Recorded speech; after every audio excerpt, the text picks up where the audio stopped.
ಮತ್ತೊಂದು ಬೆಳಿಗ್ಗಿನ ತಿಂಡಿ ಮಾಡುವ. ಹಲಸಿನ ಸೊಳ್ಳೆ ಇದು ಕಾಯಿ ಸೊಳ್ಳೆ ನೋಡಿ. ನಿಮ್ಗೆ ಜಾಸ್ತಿ ಬೇಕು ಸ್ವಲ್ಪ ಜಾಸ್ತಿ ಕೂಡ ಹಾಕ್ಬೋದು. ನಾನು ಇಷ್ಟು ತಗೊಂಡಿದ್ದೇನೆ. ಸ್ವಲ್ಪ ತೆಂಗಿನ ತುರಿ ಬೇಕು. ಮತ್ತೆ ಬೆಳ್ತಿಗೆ ನೋಡಿ, ಇದು ದೋಸೆ ಅಕ್ಕಿ ಉಂಟಲ್ಲ ಅದು ಬೆಳ್ತಿಗೆ. ಇದನ್ನು ರಾತ್ರಿ ನೆಟ್ಟಿದ್ದೇನೆ. ಇದರಲ್ಲಿ ಒಂದು 3 ಗ್ಲಾಸ್ ಆಗುವಷ್ಟು ಉಂಟು. ಇದನ್ನು 3 ಕೂಡ ಒಟ್ಟಿಗೆ ರುಬ್ಬುವ. ಈ ರುಬ್ಬುವಾಗ ಉಂಟಲ್ಲ ಸ್ವಲ್ಪ ಅನ್ನವನ್ನು ಕೂಡ ಹಾಕಿ, ಇಲ್ಲಾದ್ರೆ ಸ್ವಲ್ಪ ಗಟ್ಟಿ ಆಗ್ತದೆ. ಬೆಳ್ತಿಗೆ ಎಲ್ಲ ಸ್ವಲ್ಪ ಗಟ್ಟಿ ಆಗ್ತದೆ ದೋಸೆ ಮಾಡುವಾಗ. ಕುಚ್ಚಲಕ್ಕಿ ತಗೊಂಡದ್ದು. ನಿಮಗೆ ವೈಟ್ ರೈಸ್ ಕೂಡ ಹಾಕ್ಬೋದು. ಸ್ವಲ್ಪ ನೀರನ್ನು ಹಾಕಿ ರುಬ್ಬಿದ್ರೆ ಆಯಿತು.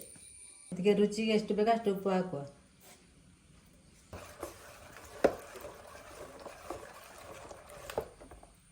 ಎಷ್ಟು ಸ್ವಲ್ಪ ದಪ್ಪ ಉಂಟು.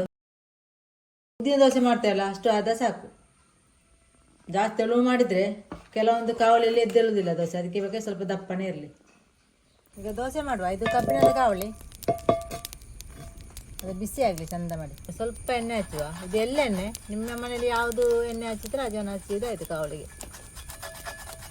ಸ್ವಲ್ಪ ಹಿಟ್ಟನ್ನು ತೆಗೆದು ಹೀಗೆ ಹಾಕ್ಬೇಕು. ಉದ್ದಿನ ದೋಸೆ ಹಿಟ್ಟಿನಾಗಿ ಉಂಟು ನೋಡಿ. ಸ್ವಲ್ಪ ಹೀಗೆ ಬಿಡಿಸಿದೆ. ನಿಮಗೆ ಬೇಕಿದ್ದು ಸ್ವಲ್ಪ ಅಡುಗೆ ಸೋಡಾ ಕೂಡ ಹಾಕ್ಬೋದು ಇದಕ್ಕೆ.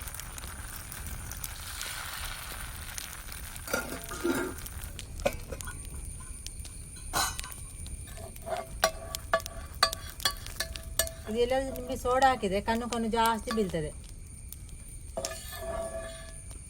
ಪ್ರತಿ ದೋಸೆ ಮಾಡುವಾಗ ಕೂಡ ಈ ಕಬ್ಬಿಣದ ಕಾವಲಿಗೆ ಎಣ್ಣೆ ಹಚ್ಕೊಳ್ಬೇಕು, ಇಲ್ಲದ್ರೆ ಅದಕ್ಕೆ ಹೋಗ್ತದೆ ಬೇಗ ದೋಸೆ. ಜಾಸ್ತಿ ಹೊತ್ತಿಟ್ರೆ ಈ ರೀತಿ ಆಗ್ತದೆ, ಕ್ರಿಸ್ಪಿ ಆಗಿರ್ತದೆ.